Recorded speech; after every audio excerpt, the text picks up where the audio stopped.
DJ와 무솔리니. 윤 대통령의 구속 취소 이후에 국민의힘 일각에서는 계엄의 불가피성을 옹호한다거나 탄핵은 아예 기각돼야 된다 이런 목소들이 계속 커지고 있죠. 친윤석열계의 대표적인 의원입니다. 인요한 의원이 지금의 이런 혼란상 알고 보니 불법 계엄이 아니라 야당 탓이다라는 발언을 했습니다. 들어보시죠. 옛날 김대중 야당 같았으면 이 지혜스럽지 못한 일을 우리가 포용하겠다. 다 안고 가겠다. 그러면 끝나버린 거예요. 야당이 집권할 수 있는 능력을 가졌다는 걸 보여줬죠.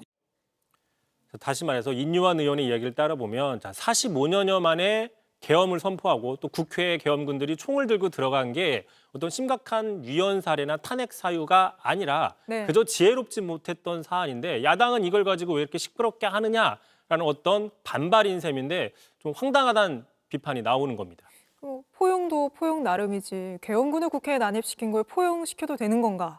이런 이야기가 또 나올 것 같습니다. 근데 인요한 의원 같은 경우에는 최근에도 비슷한 이야기를 했다가 비판해봤지 않았습니까? 그렇습니다. 지난달 말이었죠. 저희가 또 이 시간에 전달을 해드린 바가 있었는데 비슷한 이야기를 당시도 했습니다.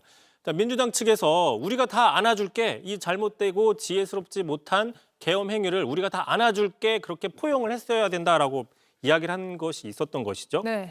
그런데 지난해 야당에서 미리 사전에 계엄의 가능성에 대해서 경고할 때는 또 DJ가 아니라 이탈리아의 독재자죠. 무솔리니를 빗대서 야당을 비판한 적이 있습니다. 당시 이렇게 얘기를 했어요. 지난해 9월인데 민주당이 지금 계엄 선포 가능성을 계속 이슈화하는 것은 악독한 무솔리니가 국민을 현혹시키려고 거짓말하는 것과 같다라는 식으로 비난을 한 적이 있었는데 야당이 당시에 대통령이 잘못된 판단을 하지 말라고 미리 사전에 경고할 때는 왜 그때는 그렇다고 하면은 야당이 좀 품어달라, 안아달라, 잘 봐달라라고 얘기하지 않고 왜 거짓말로 국민을 현혹하는 무솔리니 같냐라고 비판했냐. 좀 앞뒤가 맞지 않는다 이런 지적이 나오는 겁니다. JTBC 뉴스를 시청해 주셔서 고맙습니다. 저희는 저녁 6시 30분 뉴스룸에서 뵙겠습니다.